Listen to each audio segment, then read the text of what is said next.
Hey everybody, and welcome back to the Always Bayern Chelsea show. Today's Tuesday, June 24th. As I record this one here, Bayern Munich has just lost their final match of the FIFA World Cup group stages by a score of 0-1 versus Benfica.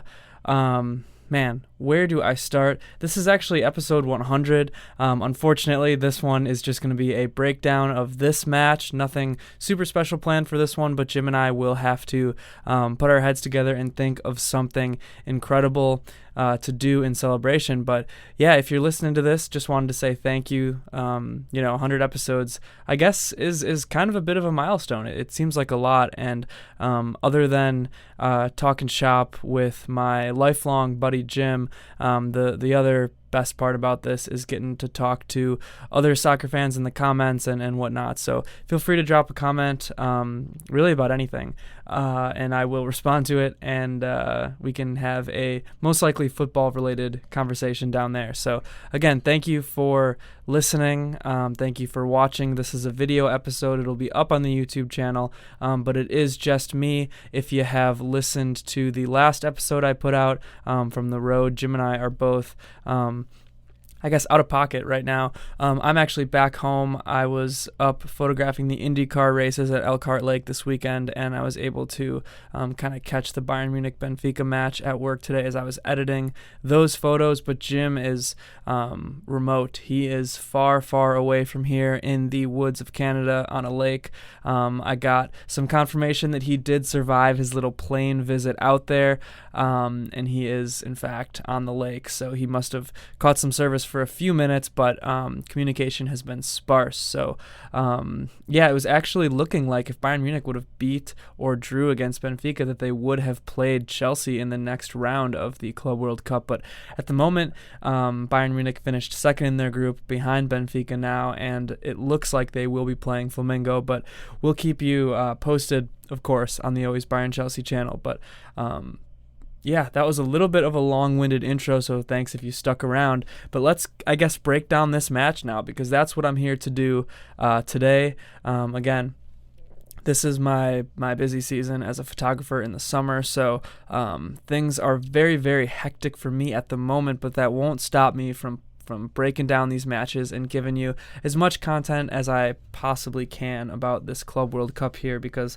Jim and I went to the first match for Bayern against Auckland City in Cincinnati, and it was just a riot. It was a hoot. We had a great time down there in Cincinnati, so check out our video detailing that match, because I put in a lot of clips from that, and just the kind of festivities before the match and whatnot too. So a lot of good stuff in that one. But now at the moment I'm a little bit, I don't want to say drained of the Club World Cup, but I just have some reservations about the tournament as a whole in my mind. At this point, I'm loving it a little bit less than I did when I was there live in Cincinnati. So I'll just talk about it all and how I'm feeling about things in this moment. Obviously, a down moment for Bayern Munich. As a Bayern Munich fan, this was a tough loss to swallow. So, here we are. It was 100 degrees, first of all. That's a very important thing to mention. In North Carolina, where Bayern Munich played, the heat had a huge impact on the match. It slowed down the match. There were water breaks. Company, I think, maybe he would have started this crazy lineup that he started anyways, but I think that the extreme heat had a factor to do with it. And also, I think really this tournament is going to play a nasty role in terms of player health throughout this coming season, player injuries. We might not see it at the beginning, but I guarantee you by the end of this next season, we are going to be seeing lots and lots of players getting injured. We saw it last year, and these guys are just playing too many matches, to be totally blunt with you. That's the biggest reservation I have about this Club World Cup tournament, is the amount of matches that guys are forced to play. And it's not everybody, but if you are an international player on a top team like Bayern Munich, you just have to play way too many matches. Really, every couple days, it seems like you're playing a match, whether that be for club, in this Club World Cup, in the regular club season, on the international breaks. You're not getting a break. You're playing international football for whoever it may be, if you're one of these top guys. So again, it's just too many matches, and we're gonna see guys get injured. We already are seeing guys get injured. I mean, heck, look at Jamal Musiala. The guy didn't didn't play today. He just came back off of a long injury hiatus only to get injured against Boca Juniors. So, yeah, we're starting to see it already. But like I said, end of the season, I guarantee you, heading into this, the regular World Cup, I should say, is next summer. And heading into that, I mean, these guys just aren't getting a break. Their bodies are not getting a time to recover. So we're just going to start to see injury after injury pile up, and it's going to be bad for the game. This beautiful, beautiful game is going to become a little bit uglier because of this intensive schedule with no breaks for these players. So with that off my chest, let's go in and break down this match, again, which was played in very dangerous, unsafe conditions for these players. It's probably sounding like an excuse, but 100 degrees, it's just too much. I was, again, photographing those Indy races this weekend, and I was out there lugging my gear around in 95-degree weather. 131 degrees was apparently what it was down on the track there on that asphalt. So I experienced it a little bit firsthand with just deadly humidity, and it was almost an out-of-body experience. I can't describe it any way other than that, but I felt totally not within my body lugging stuff around on that track. And these guys are running tons and tons of miles over the course of a professional football match at a obviously even higher level of intensity in a tournament like this. So again, just unsafe. I want to throw that out there right away. But yeah, let's look at this lineup that Vincent Kompany used, because he really did not use most of his starters. I think it was 7 guys were rotated in as compared to the last match in this one. So yeah, really a B squad essentially. He started the match off against Benfica here, which is a little interesting. There's obviously hindsight is 2020, so you look at it now and you're like, Kompany, what were you doing? Why would you choose this match to rotate? Hell, you played your good players against Auckland City, a semi-professional team from New Zealand. So if you look at it that way, you're like, why would you play this lineup against this team and not against Auckland? But obviously, again, like I said, hindsight is 2020. I think the mentality was Kompany just wanted to start off the tournament strong against Auckland and really run up that goal differential. And then now with these extreme temperatures and matches so close together time-wise, I think he decided this was the right time to give guys a break. And hey, a lot of folks rag on Kompany, me included at times, for not rotating enough, but it's weird how he just either doesn't rotate at all for weeks or just goes with a completely different lineup, which is basically what he did today. But again, you can see why he doesn't rotate very much when you look at how this first half went with this lineup. I think this isn't going to give him any reason to really rotate more when you look at how the squad performed in this one, unfortunately. I think there's a balance personally. I think you can rotate some of your guys out, a couple guys here and there when you're playing a lower table team in the Bundesliga or a team like Auckland City. I don't think you have to either go all or nothing, which is what it seems like Kompany is doing. So he just got it wrong in this one. Again, hindsight is 2020, but he pushed the wrong buttons with this lineup. He just did. This team did not look good in that first half, and then complete 180 in the second half when he brought in some subs. So let's actually look at the lineup now. I feel like I've been teasing that for a little bit too long without actually getting into it because I keep getting distracted. But Manuel Neuer was the goalkeeper. Really, really good game from Neuer. I thought he had a couple of really tough saves in that first half that kind of kept things from spiraling out of control.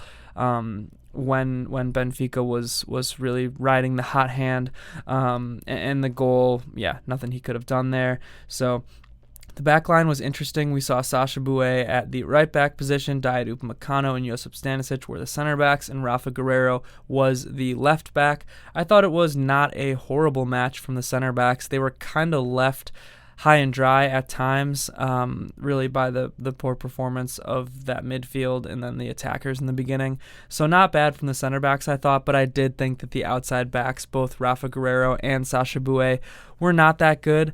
I thought Boué was a little bit better than Guerreiro in this one, but just overall, both of them, I think left a lot to be desired at those outside back positions. Against a team like Benfica, I don't think you can play those guys on that back line. They're just not going to give you the defense that that you need in a game like this. And again, Boué was not horrible whatsoever, but it's just so noticeable how much better Limer is, honestly, at that right back position. And I think Stanisic is so much better as well. I mean, Stanisic a little bit of a different profile than Limer at right back, but both of those guys are a lot better than Boué at the position.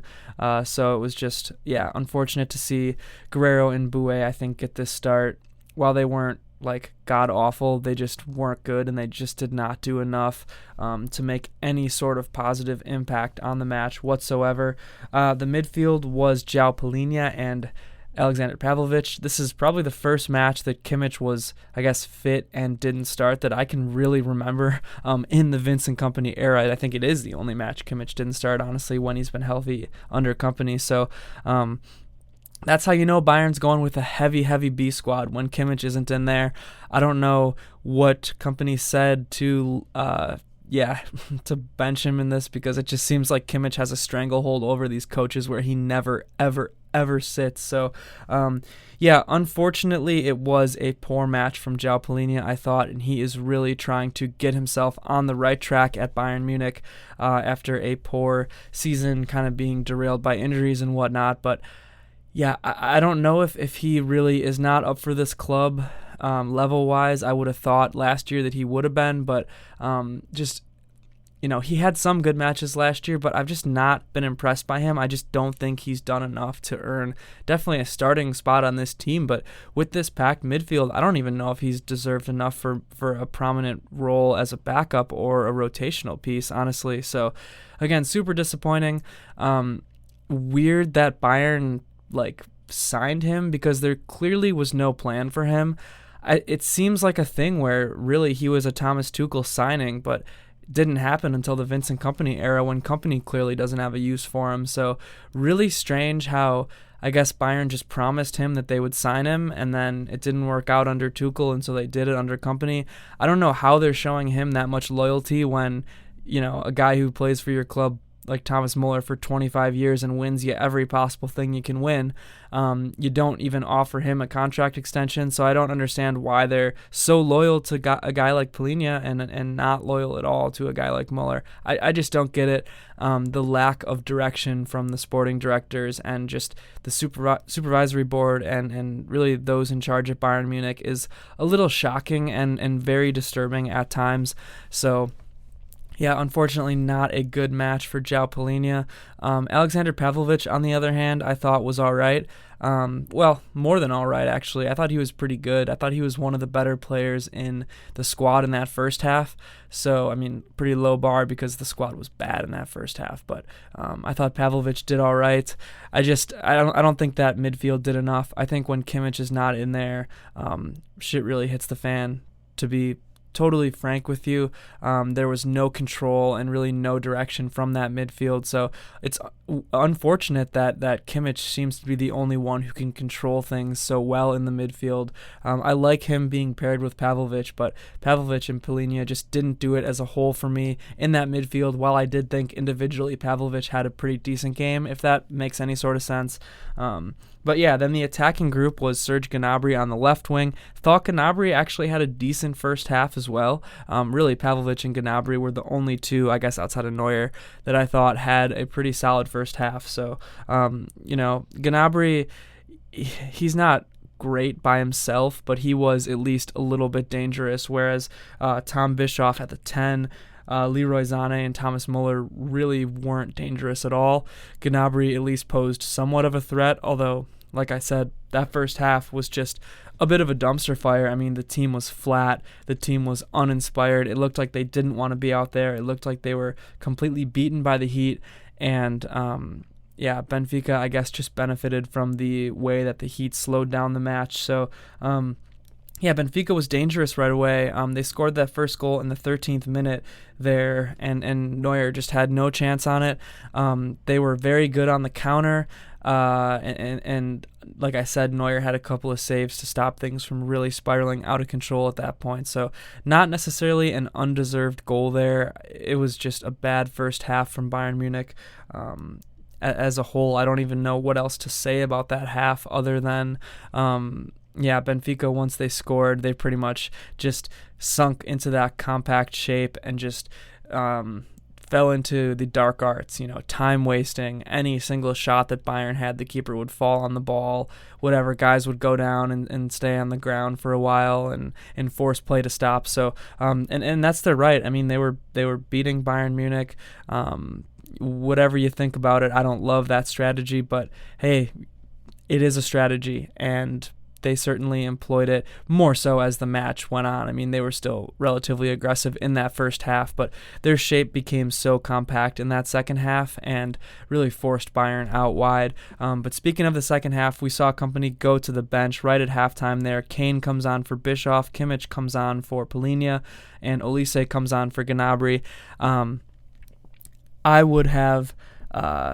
I probably would have kept Gnabry on and taken out Sané, to be straight up with you. Sané had the worst match out of anybody on this pitch. He missed 3 wide open shots. I think they were all 1v1s. At least 2 of them were definitely 1v1s with the keeper. He skied a couple of good chances way over the crossbar, and it was just a poor match from Sané. And I'm someone who usually defends Sané a little bit against all the hate he gets, but it was a poor match from Leroy Sané today. And at this point, I'm done with him. Sadly, I am. It's just, he's leaving the squad. He's leaving to Gala July 1st. I don't see any point in playing him at this point in the tournament, in these knockout matches, especially after a performance like that. I don't know if he's just mentally checked out already or what, but I just wouldn't play him. I think it would be a big mistake to continue to play him at this point, like I said. But yeah, poor match from Sané. So I wish he would have came off. But again, hindsight is 2020, and these 3 subs, Kane, Kimmich, and Olise, instantly impacted the match. Second half started, and Bayern was shot out of a cannon. Chance after chance after chance after chance. Kane, Olise, and Kimmich were just on point, and they totally changed this team. So again, it's not making a good case for rotation. When you see these guys come on and the game literally shifts into a complete 180, and Bayern goes from looking lost to being on the front foot and just peppering in attack after attack after attack. And honestly, credit to Trubin, Benfica's keeper, because he was the man of the match across the board, no doubt. The guy had, I don't even know how many saves, but he had so many tough saves where I just was left shaking my head and just really had to tip my cap to him at that point. Here, look at this. I even got a cap over here. I promise this isn't a staged action, but it is a good plug for the YouTube channel. So why don't you check it out on YouTube, and you'll see me physically tipping my cap. So yeah, there you go. Gotta have some fun on a day like this. I really do. After a loss like that. So, yeah, like I said, shots were peppered in just left and right for Bayern. I don't think I have the exact minute here, but actually one of these shots did find the back of the net, and that was a beautiful ball by Joshua Kimmich. Bottom corner, perfectly placed. No way the keeper's saving it. Everybody's celebrating. It's a draw. Bayern's going to win the group. Hold on a minute. Is that the referee disallowing this goal? Well, how could that be? Everybody was onside. Wait a minute. So yeah, the ref disallows this goal in really a questionable decision, in my opinion. The ruling on the field was that Kane was in an offside position and impeding the view of the keeper. Kane didn't touch the ball. The keeper wasn't going to save it. Kane didn't do anything to really affect the play at all. So in my opinion, it's a really just ticky-tacky kind of bullshit call. If you were to call a guy offside every time that they're making a run across the pitch, or any time that they're in the keeper's field of vision, that would be almost every goal. So it just seems like, yeah, again, if I get why the ruling exists. If a guy's standing in front of the keeper, putting a blindfold over his eyes, sure, you got to call that. But in an instance like this, where it didn't affect the play at all, it just doesn't make sense to me. So, whatever, it would have been 1-1, I guess, at that point, and it wasn't. So the game goes on. A couple more subs were made. Jonathan Tah comes on for Diet Upamecano. Conrad Leimer comes on for Sacha Boey, who actually got injured in the match. I think it was just a knock or a cramp because of the heat. It didn't look like... or maybe it was more of an injury, I don't know, but he kind of walked off on his own. He just went down and knew that he needed to come out. So that was how that one went. But yeah, I mean, Leimer I thought was an improvement from Boey. I actually thought that Tah had a pretty solid match as well, similar to Upamecano, where there were a few times where he was kind of just left out to dry, but held things together pretty well for being... like the leader of that back line, I should say. So good match from Tah, solid match overall from the new Bayer Leverkusen, I guess old Bayer Leverkusen, new Bayern Munich signing Jonathan Tah there. But again, Bayern just had so many good shots in that second half, and they were either saved or something happened. Like Conrad Leimer had one that went off the post. It was ruled offside, I believe. Kane had a header that just narrowly missed, and I believe there was a foul called on that one anyways. But yeah, Sané was the one who was getting all the service and all these good chances and just couldn't put anything in the back of the net.